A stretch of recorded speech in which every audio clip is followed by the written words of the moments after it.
안녕하세요. 사연 읽어주는 남녀입니다. 오늘도 와주셔서 감사합니다. 오늘의 여성 사연자분 사연은 제가 소개해드리도록 하겠습니다. 많은 청취 부탁드리며 오늘의 사연 시작하겠습니다. 안녕하세요. 60대 주부이자 기적을 꿈꾸는 어느 아들의 엄마입니다. 제가 꿈꾸는 기적이 뭔지 여러분께 들려드리고 싶어요. 저에겐 2명의 딸과 2명의 아들이 있습니다. 아들, 딸, 딸, 아들, 이렇게 4녀석이지요. 하나만 키우기도 통장 바쁜 나라잖아요. 저희는 하나도 아니고 4이었으니 더욱 빠듯했습니다. 하지만 차고 넘치게 키우진 못해도 밥 굶기지 않기 위해서, 어디서 부족하단 소리 듣지 않게 하기 위해서 정말 열심히 키웠어요. 밤낮 없이 회사에서 일했던 남편도 남편이지만 저 역시 아이들 학교 보내고 난 후에는 공장 소재료 만드는 부업 일도 하고 가끔은 남의 집 청소도 해주면서 생활비를 벌며 살았습니다. 이런 부모의 노력을 하는지 아이들도 참 잘 자라주었어요. 이렇게 뿌듯한 날들이었습니다. 모두 서울 4년제 대학교를 나온 건 아니지만 취업은 제법 잘 했습니다. 막내 아들은 대기업에 연계되어 있는 중소기업을 다니고, 둘째 딸은 초등학교 선생님, 큰딸은 어린 나이부터 네일 아트를 해서 지금은 자기 숍을 가진 원장님입니다. 큰 아들은 그야말로 자수성가를 했어요. 어릴 때부터 철이 빨리 들어 지 동생들도 잘 돌보며 공부도 열심히 하더니 대학교 때 괜찮은 웹 하나를 개발해서 지금은 어엿한 IT 회사의 사장이 되었습니다. 자기 이제 돈 많이 번다면서 이제는 엄마 아빠 고생하지 말라고 용돈도 넉넉히 보내주곤 했습니다. 다들 사회에서는 자리를 잘 잡은 만큼 큰아들 빼고 순차적으로 결혼도 했어요. 딸 둘의 막내까지 모두 지들이랑 똑 닮은 괜찮은 사람이랑 결혼을 했습니다. 사돈들도 다 좋아서 문제없는 날들이 이어졌어요. 큰 아들만 결혼하면 마음 편히 눈 감을 수 있겠다 라는 생각이 들 때쯤 이 녀석이 드디어 결혼하고 싶은 여자라면서 아가씨 한 명을 데려왔습니다. 단정하고 참한 이미지더군요. 처음 만난 자리에서는 말이 없어도 너무 없는 것이 의아하긴 했지만 말이 또 너무 많은 것보단 적은 것이 낫다는 생각도 들었고, 큰아들이 마음에 든 여자라니 어련히 좋은 사람일까 싶어서 저희도 한 번에 오케이를 했던 것 같아요. 빨리 결혼시키고 싶은 마음에 상견례도 빠르게 잡았습니다. 예비 며느리는 여전히 입을 꾹 다물고 말이 없었지만 사돈을 만나보니 저희처럼 더할 것도 덜할 것도 없는 평범한 가정이었어요. 상식적이고 특별히 모난 구석 없는 집안이었죠. 저희 집도 뭐 특별히 잘났다기보단 남들 보기 평범한 집이었기 때문에 잘 만났다는 생각이 들었습니다. 애들이 좋다는데 얼른 결혼시키자는 얘기가 나왔죠. 결혼식 날을 잡고 결혼 준비를 하는 동안 아들과 예비 며느리는 종종 저희 집에 왔습니다. 이것저것 상의해야 할 것이 있으니까요. 이때도 보통 말은 아들이 주로 하고 예비 며느리는 거의 말이 없었는데요. 어느 날 저를 향해 이런 말을 하더라고요. 어머니, 오빠가 용돈 많이 보내주신다면서요? 응, 다른 집에 비해 넉넉히 보내주는 편이지. 오빠가 보내주신 용돈으로만 생활비 하시는 건 아니죠? 황당했습니다. 평소 말도 잘 없던 애가 거의 처음으로 말을 건 게 저런 내용이라니. 애들이 보내주는 용돈으로 사나뇨? 당연히 아니었습니다. 애들 아빠는 전 직장 은퇴 후 택시 운전을 하면서 소소하게나마 생활비를 벌었어요. 저는 아이 넷을 키우면서 아껴 쓰던 습관이 아직도 남아있어 그 돈을 허투루 안 쓰거든요. 애들이 보내주는 용돈도 큰일에 써야지 싶어서 모아놓은 게 반인데 뭔가 억울하기도 하고 어이가 없어서 얘, 우리 그렇게 파렴치한 부모 아니다. 하고 받아치니까 글쎄 아, 들어보니까 액수가 상당하더라고요. 그런데 이제 결혼하고 오빠도 자기 가정 생기면 용돈 좀 줄여야 되지 않을까 해서요. 아무튼 알겠습니다. 이런 말을 하는 거예요. 아니 액수가 액수였던 만큼 결혼하는 입장에서 신경 쓰이는 건 당연하지만 원래 아직 결혼도 안 한 예비 며느리가 아들이 부모한테 주는 용돈에 말을 얻나요? 그것도 예비 남편이 아니라 예비 시어머니한테 직접적으로. 우리 막내 며느리는 절대 그렇지 않고 며느리랑 사이 안 좋은 제 친구들 얘기들을 떠올려 봐도 이런 일은 없는 것 같았는데 뭐 이해가 아예 안 가는 건 아니었습니다. 액수가 워낙 크기도 했고 저 역시 아들에게 말할 생각이었거든요. 이제 너도 결혼해서 가정이 있으니 용돈 이렇게 많이 안 보내줘도 된다고. 그런데 이런 제 속마음을 모르는 예비 며느리에게 이런 말을 들으니까 기분이 좋지 않더라고요. 그래서 저도 한마디 더 했습니다. 우리가 넉넉하진 않았어도 모자라지는 않게 살았어. 앞으로도 우리 앞가림은 우리가 잘해. 어머님, 제가 말씀드리려던 게 그거예요. 오빠도 이제 결혼하면 어엿한 가장이잖아요. 걱정할 일 없을 것 같아서 다행이네요.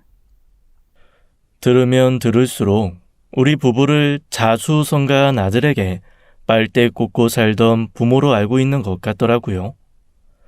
어차피 내 며느리가 된 거 이해를 하려고 노력을 많이 했죠.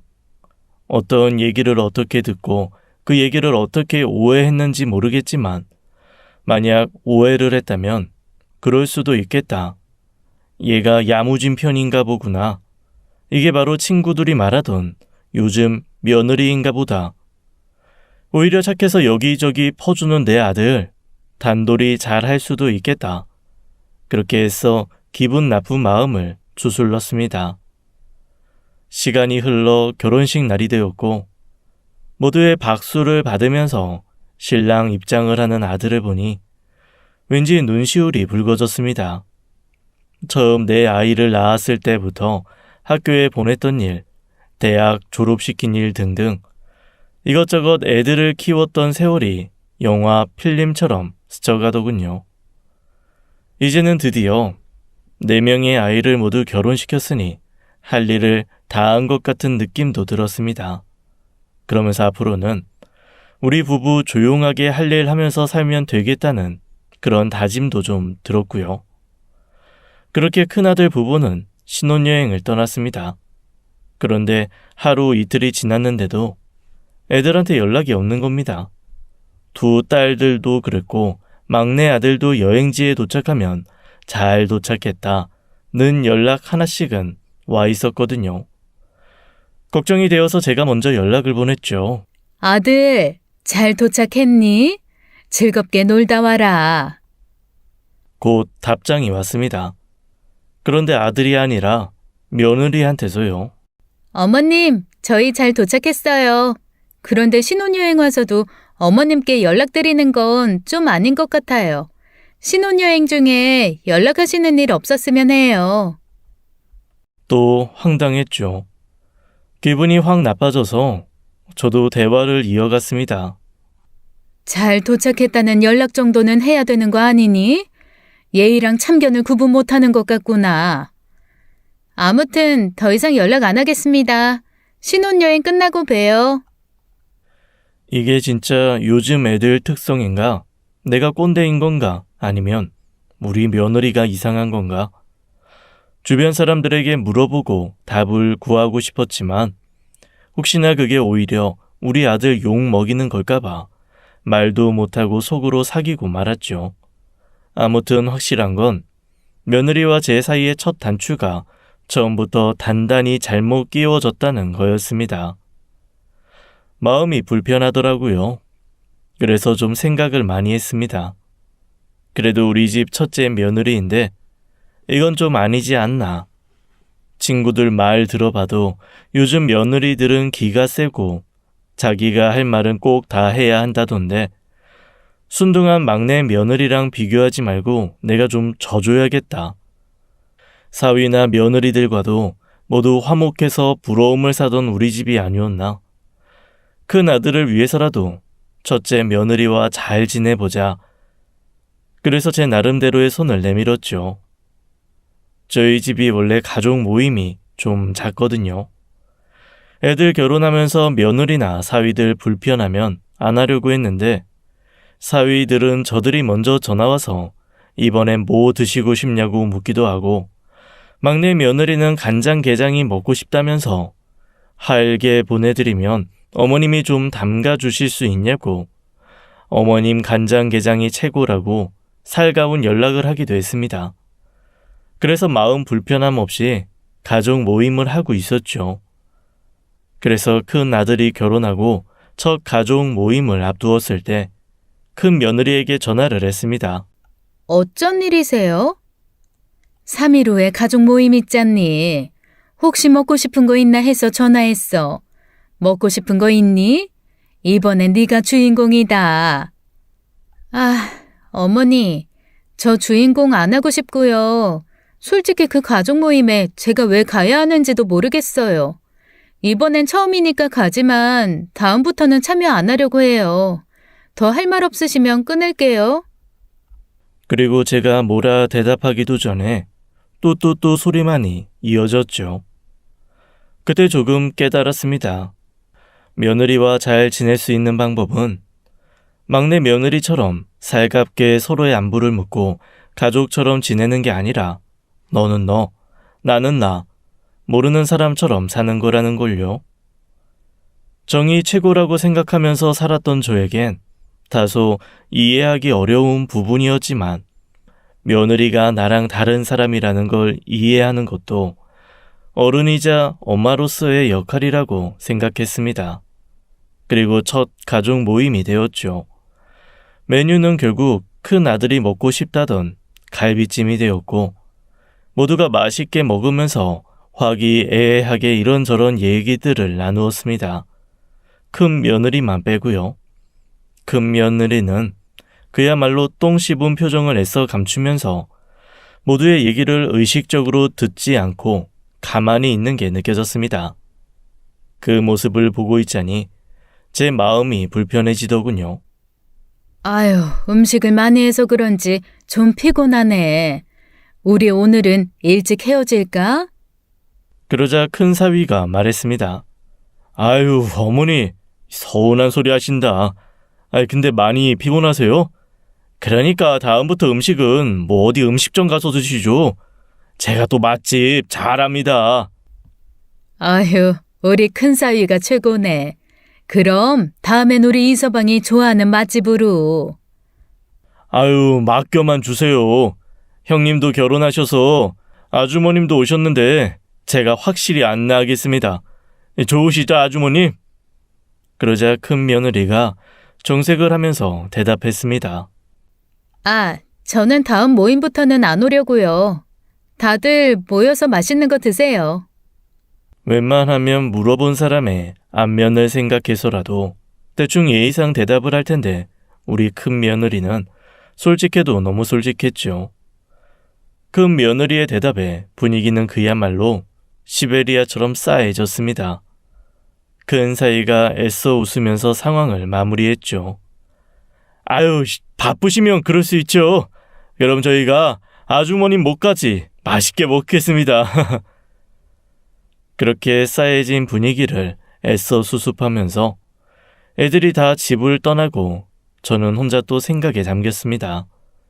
그래, 우리 집이 남들에 비해 화목해서 그렇지 누가 이런 시댁 모임을 좋아하겠어. 큰애 마음도 이해가 안 가는 건 아니야. 앞으로는 가족 모임에 오지 않아도 서운해하지 않기로 마음을 다잡았죠. 하지만 그게 명절이나 시부모 생일에도 안 오겠다는 말일 거라고는 상상도 못했습니다. 큰아들이 결혼하고 맞은 첫 추석이었어요. 저는 제가 음식하는 걸 좋아하다 보니 웬만한 음식은 제가 거의 하고 손이 특히 많이 가는 건 그냥 사거든요. 우리 막내 며느리는 손맛이 없는 타입이라 와도 제 옆에서 자잘한 일 돕는 게 다고요. 큰 며느리가 와서 음식 돕는 건 기대도 안 했지만 명절을 며칠 앞둔 날에도 명절 전날에도 연락이 없더라고요. 뭐 이미 예상한 일이니 명절 당일에만 와서 인사해도 어디냐 했는데 추석 당일 아침 집 문을 열고 들어오는 건 큰아들 혼자였습니다. 아들도 민망한 얼굴이더라고요. 괜히 내 아들 얼굴 붉히는 게 싫어서 모르는 척 아들을 맞았습니다. 오느라 고생했다. 얼른 차례 지내고 밥 먹자. 눈만 이리저리 굴리면서 어쩔 줄 몰라 하는 막내 며느리를 보면서 괜히 웃어 보이기나 했죠. 그날 차례를 다 지내고 제사 음식으로 아침 거하게 먹고 나서 다들 거실에 누워 배 두드리며 과일 먹을 준비를 하는데 큰아들이 안 보이더군요. 과일 먹으라고 부르려고 아들이 있을 만한 큰아들 옛날 방에 가보았습니다. 아니나 다를까 거기서 통화를 하고 있더라고요. 아이, 차례도 다 끝났어. 와서 인사만 하고 가라니까. 인사만 하라고, 인사만. 상대 쪽에서 뭐라 말을 하자 아들은 목소리를 높였습니다. 아니, 차례도 다 끝났고 하다못해 설거지 할 것도 없어. 우리 엄마가 너 일 막 시키는 스타일도 아닌데 명절에 시댁에 인사도 못하겠다는 건 무슨 마음이야? 우리 집이랑 엄청 먼 것도 아니잖아. 잠깐 들었지만 큰 며느리와 싸우는 것 같았습니다. 아들이 싸우는 꼴 보기 싫어서 노크를 했죠. 아들, 나와서 과일 먹어. 배가 진짜 달다. 아니, 네, 어머니, 나가요. 큰 아들은 어두운 표정으로 거실에 나와서 배를 집어 먹으면서 말했습니다. 와이프 몸이 안 좋은가 봐요. 다음 명절에 꼭 같이 올게. 아니다. 이런 사람 있고 저런 사람 있는 거지. 괜히 중간에서 애쓰지 마라. 그리고 막내야, 다음 명절부터 너도 집에서 쉬고 싶으면 쉬어. 어머니, 저희 아직 애기도 없고 명절에 집에서 할 일도 없어요. 그런 말씀 마세요. 그리고 한 달 후 남편 생일날이 되었습니다. 집 근처에 있는 좋은 한정식 집에 온 가족이 모였죠. 당연히 첫째 며느리는 빠진 채였습니다. 남편은 아무렇지 않은 듯 했지만 못내 서운한 마음이 얼굴에 비쳤습니다. 그걸 우리 큰아들이 눈치 못 챌 리가 없죠. 어쩔 줄 몰라 하며 민망해하는 큰아들을 보면서 눈치 빠른 두 딸과 사위들이 분위기를 이끌었습니다. 분위기를 나쁘게 만들고 싶지 않아서 저도 큰 사위의 장단에 맞춰주었죠. 아유, 여기 맛있긴 한데 우리 장모님 솜씨랑 비교하면 조금 아쉽기도 하고요. 아유, 그럼 역시 음식은 내가 해야 되나? 에이, 근데 이제 우리 장모님 연세도 있으시고 힘드시니까 제가 입맛을 조금 낮춰보도록 하겠습니다. 그래도 큰 아들의 표정은 좀처럼 풀릴 줄 몰랐어요. 밥을 다 먹고 다 같이 집에 갔을 때 또 방에 들어가서 통화를 하는 것 같더라고요. 이번엔 우연은 아니었고 큰 며느리가 대체 뭐라고 하는지 궁금해서 열려있는 방문 사이로 통화를 좀 들어봤습니다. 두 사람 언성이 높아져서 그런지 며느리 목소리도 그럭저럭 들리더라고요. 아니, 와서 밥 한 끼 같이 먹는 게 어려워? 다른 날도 아니고 우리 아버지 생신인데. 어디서 먹었어? 또 자기가 돈 다 낸 거 아니지? 다 같이 나눠낸 거 맞지? 그렇다니까. 왜 사람 말을 못 믿어? 그리고 설사 내가 다 냈으면 뭐 어때? 내가 우리 집 장남인데 내가 번 돈으로 우리 가족 밥도 못 사줘? 언제까지 장남일 건데? 이젠 당신도 한 집안의 가장이야. 그러면 우리 집에 더 신경을 써야지. 가서 그렇게 큰 돈 쓰고 그러면 되겠어? 됐어. 근데 돈을 떠나서 시아버지 생신 축하는 해야 되는 거 아니야? 내가 왜? 당신 부모지 내 부모 아니잖아. 당신도 우리 엄마 생일 축하 안 하면 되는 일 아니야? 대화가 여기까지 이어졌을 때 큰아들은 말을 잃은 것처럼 보였는데 대신 내가 할 말이 생겼습니다. 화가 너무 나서 방문을 벌컥 열고 들어가 아들의 핸드폰을 빼앗아 들고 말을 했죠. 예, 우리도 너 같은 딸 둔 적 없다. 억지로 생일 축하 받을 생각도 없고. 아무튼 앞으로도 큰 며느리 하나 없는 셈 치고 살 테니까 너도 네 맘대로 살아라 그냥. 그리고 전화를 끊어버렸습니다. 그랬더니 문자가 오고 난리가 났더라고요. 뭐야? 당신 어머님한테 우리 통화 들려주고 있었어? 내가 왜 저런 소리를 들어야 돼?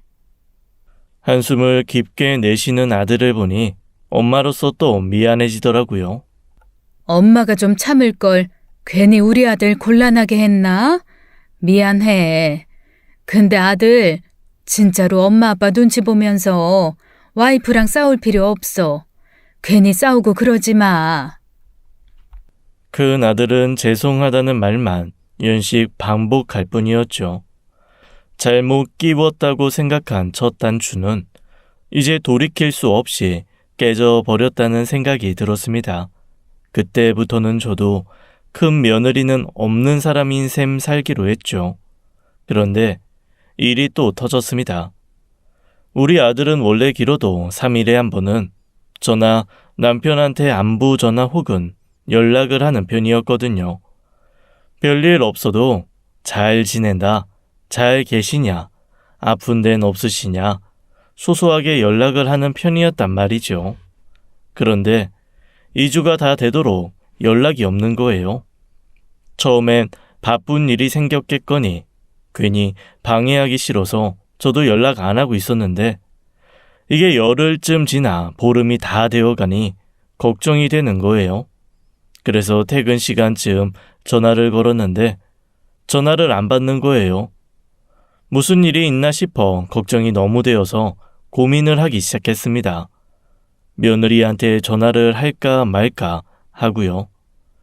전화해서 좋은 소리는커녕 또 성질머리 받아줘야 할 것 같아 웬만하면 전화를 안 하고 싶었는데 엄마로서의 걱정이 앞서 결국 전화를 걸었습니다.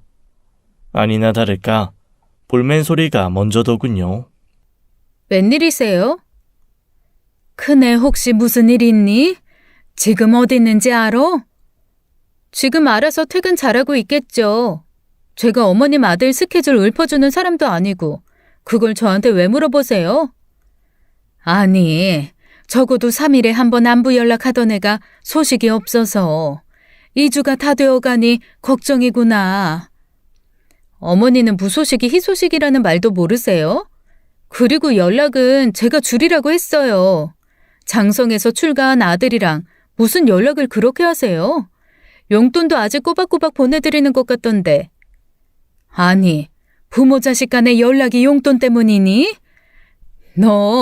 너네 부모님한테도 그렇게 하니? 그건 어머님이 간섭할 일은 아니죠. 어머니한테 그런 조언 듣고 싶지도 않고요. 그래, 알았다. 내가 무슨 좋은 소리를 듣자고 너한테 전화했는지 모르겠구나. 근데 너 언젠간 크게 후회할 거다. 끊으마. 혹시나 했는데 역시나였습니다. 며느리의 안하무인 예의 없음은 점점 더 심해지는 것 같았죠. 이제 더 이상 요즘 며느리는 자기 주장이 강하다는 말로 이해할 수준이 아니었습니다. 그냥 나를 위해서 손절하고 살자 나는 마음이 들더라고요. 그 후로 5년 동안 진짜 별일이 다 있었어요. 자기 둘이 부부 여행 와 있는데 왜 연락을 하냐고 난리. 조카 생일날 생일 선물 해줬는데 왜 큰 돈 쓰냐고 난리. 그냥 평범한 장난감일 뿐이었는데 말이죠. 저희 부부가 처음으로 여행을 간 적이 있는데 매달 용돈 주는 걸로도 부족해서 여행 용돈을 또 왜 따로 챙겨주냐고 난리. 아무튼 손절하고 없는 셈 치려고 해도 때마다 발생하는 소란에 완전히 잊고 살 수도 없었죠. 그 난리가 종종 발생하고 그게 5년쯤 흐르자 큰아들도 많이 지친 것 같더라고요. 그래서 저희는 우리 신경 쓰지 말고 와이프 편하면서 지내라고 했습니다. 어쨌건 아들이 평생 같이 살아야 하는 건 며느리였으니까요. 그러던 어느 날 자고 일어나는데 꿈자리가 너무 뒤숭숭한 거예요. 꿈속에서 저는 잔칫집 손님이었고 다 같이 둘러 앉아 시끌벅적하고 즐겁게 음식물 나눠 먹고 있는데 갈비찜 윤기가 좌르르한 게 너무 맛깔스러운 거예요. 그래서 크게 한 입 왕 베어 물었는데 고기가 갑자기 엄청 딱딱해져서 제 아랫니 4개가 몽창 빠졌습니다. 저는 너무 놀라서 깨버렸고 그 시각 새벽 5시 불안한 마음을 잠재울 길이 없었습니다. 그리고 아침 7시에 애들한테 전화를 했죠. 다들 아무 일 없다는 말로 저를 안심시켰는데 딱 1명, 큰아들만이 전화를 받지 않았습니다. 무소식이 희소식이다, 아무 일 없을 거다 하면서 아들에게 다시 연락이 오길 기다리는데 2시간쯤 지났을까요?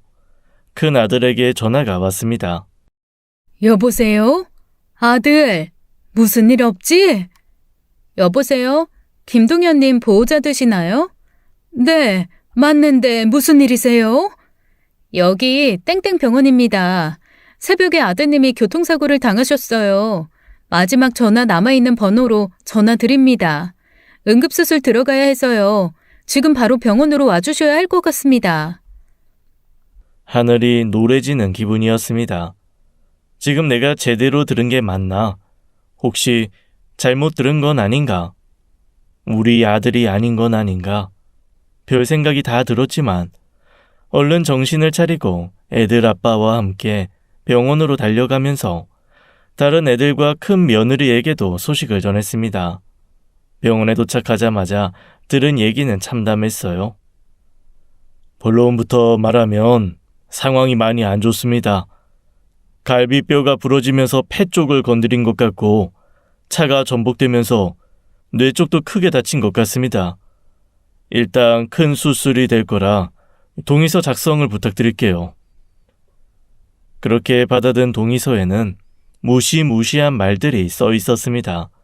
한마디로 정리하면 수술 중에 이런저런 상황에 따라 무슨 일이 생길 수도 있다는 거였죠. 자식이 자칫 죽을 수도 있다, 마취해서 깨어나지 않을 수도 있다는 항목에 사인을 하는 부모의 심정. 제가 겪게 될 거라고는 상상해 본 적도 없었는데 그때의 심정은 차마 말로 못할 거였습니다. 아무튼 동의서에 사인을 하고 큰아들이 수술실로 들어가고 30분쯤 흘렀을 때 아이들이 하나둘 병원에 도착했습니다.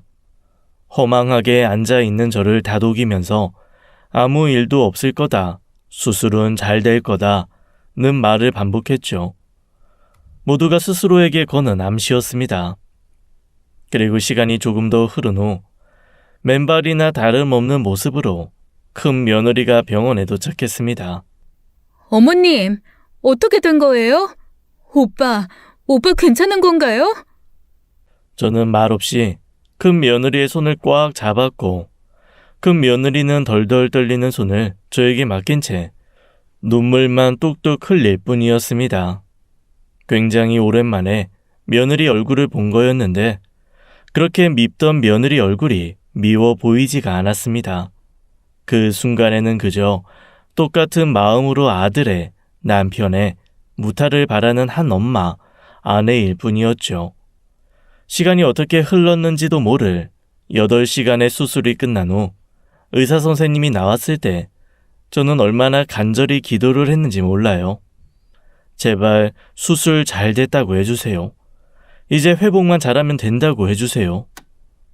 제가 특별한 종교 없이 살면서 종교의 필요성을 느끼지 못하고 살았는데 그 순간에는 종교 없는 게 그렇게 후회가 됐습니다.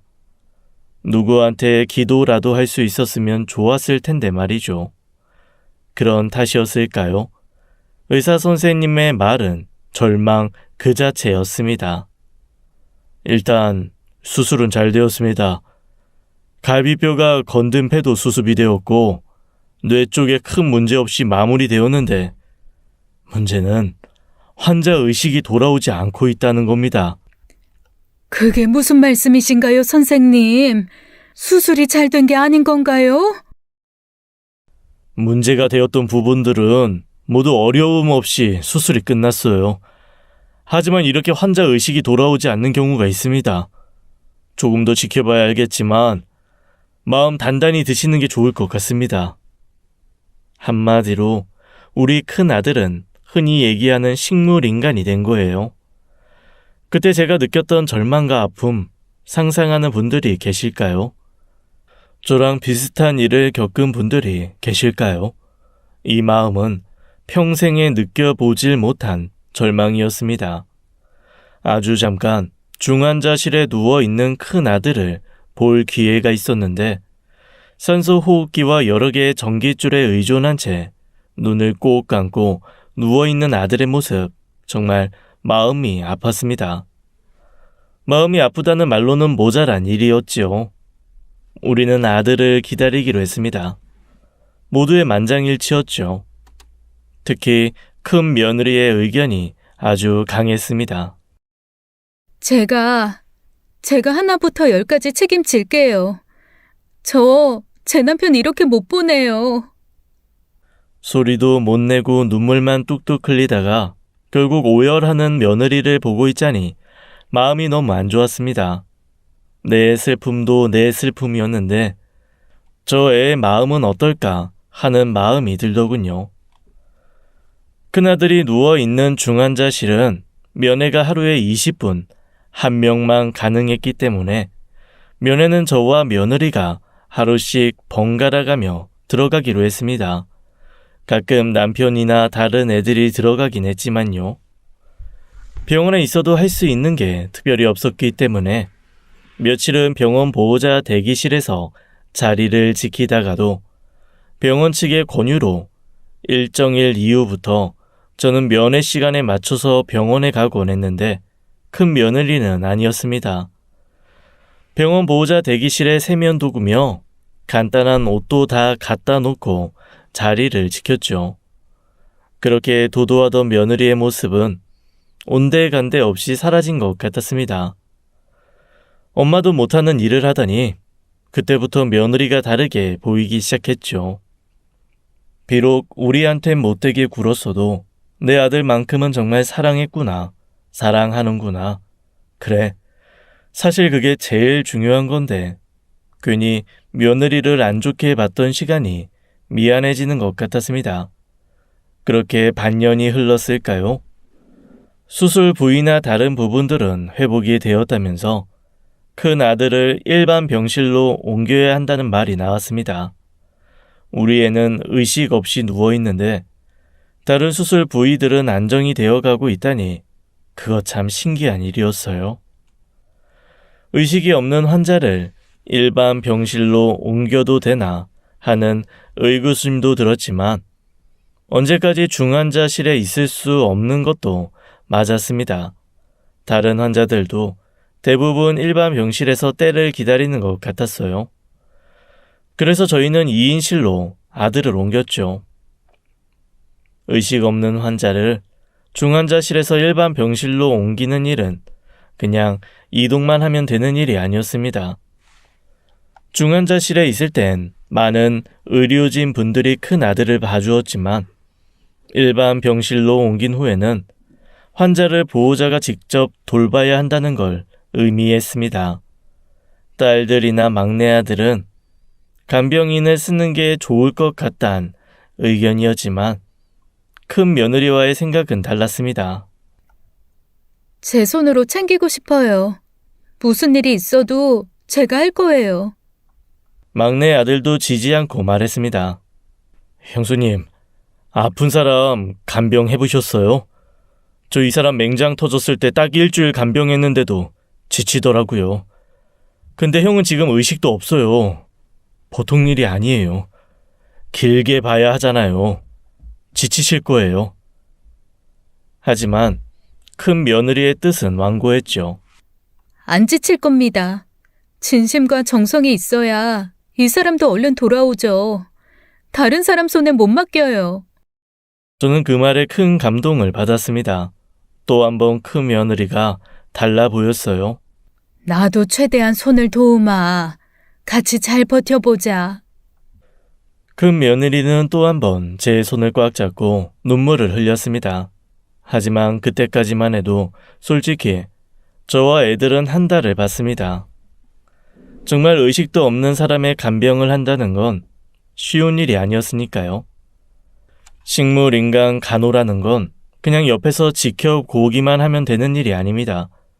특히 우리 아들은 폐 쪽을 다친 거였기 때문에 수시로 차는 가래도 호스를 이용해 빼줘야 하는 석션도 수시로 해야 했고, 의식이 없을 뿐이지 신체는 활동을 하고 있어서 작은 볼일, 큰 볼일도 이루어지거든요.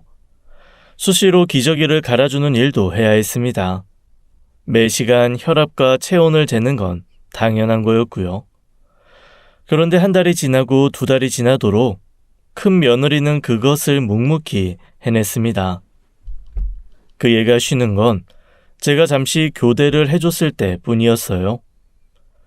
엄마인 나도 이걸 매일 몇 개월 하라고 하면 힘들 텐데 세상 대단하고 존경스럽다는 생각마저 들었습니다. 어느 날 며느리한테 직접 얘기도 했습니다. 내가 그동안 너를 너무 잘못 본 것 같아. 네만 생각하는 이기적인 애인 줄 알았는데. 그렇게 생각하시는 것도 무리는 아니죠. 사실 저 시댁이랑 정들기 싫었거든요. 그리고 이 사람 처음 만난 날 이 사람이 친구들한테 밥값 뜯기고 있었어서 그 이미지가 저한테 많이 남았나 봐요. 혹시 본가에 호구 잡혀 있는 걸까봐 걱정 좀 했어요. 그제야 며느리의 모든 행동이 이해가 갔습니다. 저도 걱정했던 부분 중에 하나였거든요. 그런 것 치곤 과한 행동도 있었지만 지금은 그런 걸 따질 때가 아니었습니다. 큰아들이 정신만 차려준다면, 일생으로 돌아와 주기만 한다면 그깟 고부관계 제가 다 져줄 수 있었습니다. 그렇게 반년쯤 지났을까요? 또 하나의 문제가 생겼습니다. 아들이 사장으로 있던 IT 회사의 문제였죠. 그동안은 사장의 부재가 있어도 사원들끼리 이렇게 저렇게 잘 해온 것 같지만 공백이 길어지니 다양한 문제가 발생했던 겁니다. 어떻게 할까 고민을 하던 며느리는 다양한 상담을 받더니 아들의 성년 후견인을 지정해서 회사 일을 돌보면 어떻겠냐는 말을 했습니다. 저희는 그런 게 뭔지 잘 몰랐지만 며느리가 어련히 알아서 잘 알아봤을까 생각했어요. 성년 후견인은 당연히 큰 며느리가 되었습니다. 실질적 부부 관계이기도 하고 회사 일이야 저희는 하나도 모르니까 며느리가 하는 게 당연하다고 생각했죠. 아들의 성년 후견인이 된 며느리는 회사와 동업자나 다름없는 아들 친구에게 사장 권한을 위임하고 수익 일부를 아들 통장으로 받는 형태로 일을 마무리했습니다. 이만하면 똑똑한 해결책이었다고 우리도 모두 생각했죠. 그리고 그 수익금 일부는 아들의 병원비로 사용되었습니다. 저희는 나중을 위해서 매달 말일에 중간 정산을 하곤 했거든요. 회사에 큰 문제가 생기지 않는 이상 제일 걱정이었던 병원비에도 큰 문제는 없을 것이었습니다. 문제는 우리들의 믿음과 끈기였죠. 며느리는 여전했습니다. 지치지도 않고 자신의 남편을 돌봤어요. 아직 아이가 없어서 한평생 기저귀 갈아본 적도 없는 애가 기저귀 갈아치우는 일은 눈 감고도 할 수 있게 됐고, 남편 옆에서 간단히 밥을 때우는 날들도 계속 되었습니다. 이쯤 되니 며느리 건강이 걱정되어서 제가 교대를 해주는 수준이었습니다. 때마침 찾아오는 후견 감독인도 저런 보호자는 처음 본다면서 며느리의 지극정성에 감동을 하고 가곤 했습니다. 그렇게 2년 정도가 흘렀을까요? 그쯤 되니 며느리의 눈에도 총기가 사라지더군요. 당연한 일이었습니다. 그 무렵 저는 사돈을 떠올려 봤습니다. 만약 내 딸이 남편 간병한다고 저러고 있으면 어떨까? 그것도 참 못할 짓이겠더라고요. 그래서 우리는 싫다는 며느리를 겨우겨우 설득해서 간병인도 부르게 되었습니다. 일주일에 하루 정도 며느리에게 쉴 시간을 주기 위해서였는데 2달 정도 지난 후에는 일주일에 3일을 간병인을 쓰게 되었습니다. 그러던 어느 날 상상도 못했던 일이 또 터졌습니다. 제가 며느리 먹일 음식을 싸갖고 병실에 갔는데 여전히 의식 없는 우리 아들만 덩그러니 누워있는 거예요. 원래 이런 애가 아닌데 잠깐 화장실이라도 갔나 밥 먹으러 갔나 하고 며느리를 기다리다가 2시간이 넘도록 오질 않기에 의아해서 전화를 걸었더니 글쎄 수화기 너머로 이런 말이 들렸습니다. 지금 거신 전화는 없는 번호이오니 다시 확인하시고 걸어주십시오. 뒷목에 와사비를 바른 것처럼 싸해지는 기분 다들 느껴보신 적 있으세요? 저는 그제야 병실 곳곳을 뒤져보기 시작했습니다. 그래도 며느리가 급하게 쓴 것 같은 종이를 발견할 수 있었죠. 종이에는 이런 글이 써져 있었습니다. 버틸 수 있을 줄 알았는데 아닌 것 같아요. 죄송합니다. 이 사람 이제 보내주세요. 저도 이 사람 따라가겠습니다. 심장이 쿵 하고 떨어지더군요. 지쳐 나쁜 생각을 하고 만 것 같은 큰 며느리를 얼른 찾아야 했습니다. 온 가족에게 전화를 하고 사돈에게도 연락을 넣었습니다. 다들 헐레벌떡 병원에 모였죠. 일단 큰 며느리 실종 신고를 넣었어요. 그리고 큰 며느리가 갈 법한 곳, 연락할 법한 곳에는 다 연락을 해봤지만 깜깜무소식이었습니다. 혹시나 새 전화번호를 개통했을까 싶어 경찰도 백방으로 알아봐 주었지만 그것도 소용이 없었습니다. 우리 아들 식물인간 된 것도 모자라 남의 딸도 실종자로 만들다니 다 내 덕이 부족한 것 같고 이런저런 책임감에 빠져 사는 날들이 계속되었죠. 일단 큰아들 간병은 제가 간병인과 번갈아 가면서 하고 가족들은 대다수 큰 며느리를 찾는데 시간을 보냈습니다. 그렇게 또 한 달이 흘렀고 병원비 중간 정산하는 날이 왔죠. 저는 여느 때와 같이 아들 회사의 수익 통장에서 병원비를 지불하려고 했습니다. 그런데 통장에 잔고가 없는 거예요. 못해도 5천만 원은 있어야 하는 통장인데 또 한 번 느낌이 쎄하더군요. 막내에게 얼른 연락을 해서 큰형네 집에 가보라고 가서 이것저것 잘 있나 확인해보라고 말을 했습니다. 2시간 후 막내 아들에게 전화가 왔죠. 엄마, 이 집 지난주에 팔렸다는데요? 또 한 번 억장이 무너지는 소리가 들렸습니다. 이것이 억장이 무너지는 글을 남겨둔 후 자기는 오히려 큰 아들의 재산을 가지고 홀랑 튄 거였습니다. 바로 경찰에게 추가 신고를 했어요. 성년 후견인이 재산을 물려받게 될 땐 후견 감시인의 허락이 있어야 했기 때문에 후견 감시인에게도 이 사실을 알렸습니다. 감시인은 이런 말을 했어요. 신청 들어왔을 때 당연히 제가 허가했습니다. 아드님 보살피는 모습에 늘 감동했어요. 이런 속내가 있을 줄은. 며느님 찾은 후 반환 소송하실 때 최선을 다해 도와드리겠습니다. 경찰은 정황상 성년 후견인 얘기를 꺼낸 것도 다 재산 횡령을 위한 것이라는 것 같단 말을 했습니다. 믿을 수 없어하는 저희 가족에게 증거를 위법이 되지 않을 정도로 알려줬습니다. 실종 신고되기 전에 며느리가 누구와 가장 연락을 많이 했는지 또 어떤 대화를 했는지를 뽑은 내역이었습니다. 그건 큰아들 회사의 사장 자리를 위임받은 큰아들의 친구였습니다. 주고받은 내용상 두 사람은 굉장히 가까운 관계 같았죠. 불륜까지 의심되는 정황이라고 경찰은 말했습니다. 재산 반환 신청도 이런저런 소송도 일단 큰 며느리를 찾아야 가능한 거라고 하더군요. 그래서 저희는 경찰은 일단 큰 며느리를 찾는데 최선을 다하겠다고 했습니다. 사돈도 다 당신들이 딸 자식을 잘못 키운 탓이라면서 일단 찾아내면 재산 문제를 해결하고 이혼시키자는 말을 하셨죠. 서로를 위해 그게 좋을 것 같았어요.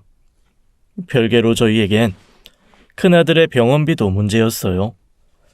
그동안 애들이 주었던 용돈을 모아둔 것이 이럴 때 요긴하게 쓰였습니다. 하지만 그래도 넉넉한 건 아니었죠. 아이들은 지들 오빠, 형의 병원비를 번다고 투잡도 마다하지 않았습니다.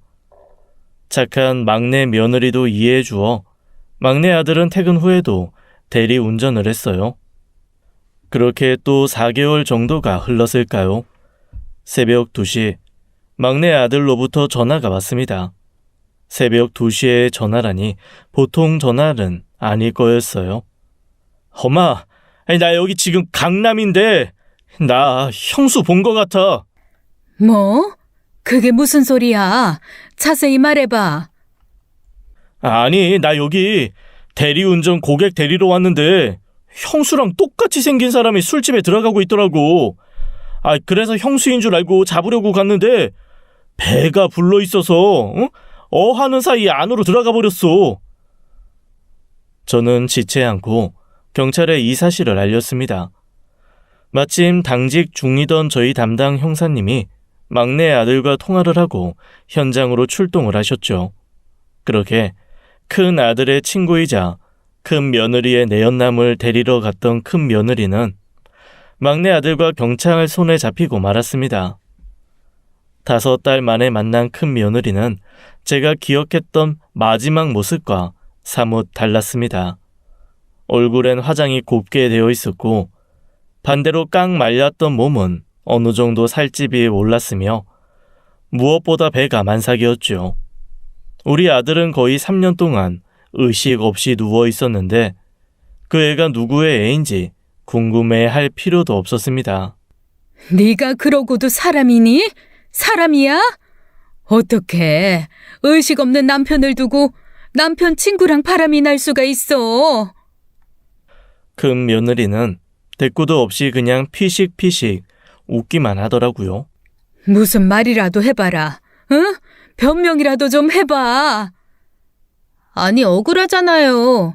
가진 거라곤 자수성가한 아들 하나밖에 없는 집에 시집 왔는데 그 아들은 식물인간 돼버리고 이대로 내 꿈도 계획도 하나도 못 이루겠다 싶어서 그랬어요. 그래도 어머님, 저 2년 넘도록 간병 열심히 했잖아요. 이 정도면 가져가도 되는 거 아니에요? 그러니까 처음부터 우리 아들 재산 노리고 결혼을 했다는 거야? 아니요. 처음에는 그냥 잘 나가는 IT 회사 사모님 하고 싶었어요. 근데 어떻게 해? 남편이 식물인간 됐는데. 그래서 계획을 좀 바꿨어요. 그 계획이 우리 뒤통수 치는 거였어? 저도 처음엔 이렇게까지 할 생각 없었어요. 근데 힘들어하는 저를 진심으로 위로해준 사람은 그 사람 하나였고 애가 생겼어요. 지우고 싶지 않았어요. 어머니도 엄마니까 아실 거 아니에요. 뱃속에 있는 내 새끼한테 모성애가 생기는 거. 저는 이 애 낳을 거고 그 사람이랑 잘 살고 싶어요. 이혼시켜주세요. 당연하지. 해라 이혼. 하지만 우리 아들 재산은 너 못 줘. 그때부터 아들의 재산을 둘러싼 진흙탕 싸움이 시작됐습니다. 우선 며느리가 가진 아들의 성년 후견인 자격을 박탈하고 제가 대신 그 자격을 얻게 됐습니다. 큰아들의 법적 대리 역할을 할 수 있게 된 저는 며느리를 향해 걸 수 있는 모든 소송을 다 걸었어요. 이혼 및 위자료 소송, 횡령에 인한 재산 반환 소송, 아들의 과거형 친구이자 며느리의 내연남에게 상간남 소송, 또 회사에 관련된 소송들까지 하나하나 따져보기도 머리 아픈 소송 싸움이었습니다. 그 복잡한 진흙탕 싸움을 진행하면서도 아들 간병 역시 소홀히 할 수 없었어요. 온 가족이 달라붙어 일들을 진행했습니다. 시간이 흐르면서 또 많은 소식이 들려왔어요. 그중 하나는 변호사를 통해서 들은 며느리의 출산 소식이었습니다. 그 소식을 들을 땐 아무것도 모르고 누워있는 아들이 너무 딱해서 그 앞에서 저도 눈물을 좀 흘렸네요. 마음이 독해진 지 오래라 오랜만에 흘린 눈물이었습니다. 복잡한 소송은 짧게는 1년, 길게는 2년이 걸린다더니 정말이었습니다. 참고인 증언도 하러 갔다가 병원에서 요구하는 소명 자료도 제출하고 바쁜 와중에 아들도 챙기고 그러길 10달쯤 흘렀을까요? 변호사님 말씀이 법원에서 소송 종료되었다는 연락이 왔다는 거예요. 하나도 해결된 게 없는데 소송이 종료되다니. 의아함을 드러내면서 여쭤보니 충격적인 대답이 돌아왔습니다. 상대방의 사망으로 며느님과 관련된 사건들의 공소권 없음으로 소송 종료되었어요. 상간남 소송은 일단 진행이 될 거고요. 그 말은 큰 며느리가 사망했다는 건가요? 그렇습니다. 그리고 일주일 후 아주 오랜만에 옛 사돈에게 전화가 왔습니다. 슬픈 목소리로 이런 말을 전하더라고요. 벌을 받은 겐지 애 낳고 얼마 후에 교통사고가 크게 났어요. 병원에 도착했을 땐 이미 늦은 상태였다고 하더라고요. 지난주에 잘 보내주었습니다. 사돈 가족에겐 참 미안합니다. 재산 등등 저희가 잘 처리하겠습니다. 그렇게 저희 가족은 큰 아들의 재산들을 모두 돌려받을 수 있게 되었습니다. 하지만 결코 속 시원한 결말은 아니었죠. 인생이란 무엇인지, 정말 하늘에 벌이라는 게 있는 건지, 혹시 운명이라는 게 정말 정해져 있는 건지 이런저런 생각이 많이 들었습니다. 그리고 정말 운명이라는 게 있다면 우리 아들의 운명은 곧 눈을 뜨는 거였으면 좋겠다는 생각을 합니다. 눈 뜬 후에는 조금 더 말썽쟁이인 아들이어도 좋으니, 매일매일 투정을 부리는 미운 4살 같은 아들이어도 좋으니 그저 눈만 떠줬으면, 조금씩 나아 다시 한번 제 꿈을 이루는 아들이 되어 주었으면 하고 말이죠. 누군가는 이런 기적을 바라는 저희 가족을 미련하다 할지 모르겠지만 제 얘기를 들어주는 분들 중 자식을 가진 분들이라면 이해를 하시겠죠. 자식이 부모 포기하는 일은 있어도 부모가 자식 포기하는 일은 절대 있을 수 없는 일이라는 걸요. 혹시 여유가 되신다면 한 번쯤 저희 아들 눈 뜨라고 응원해 주시면 감사하겠습니다. 제 사연 들어주셔서 감사합니다. 모든 분들에게 완벽한 건강은 아니어도 특별히 아픈 일 없길 바라겠습니다. 지금까지 사연 읽어주는 남녀였습니다. 끝까지 함께해 주신 여러분 감사드리며 저희는 다음 사연으로 돌아올게요. 감사합니다.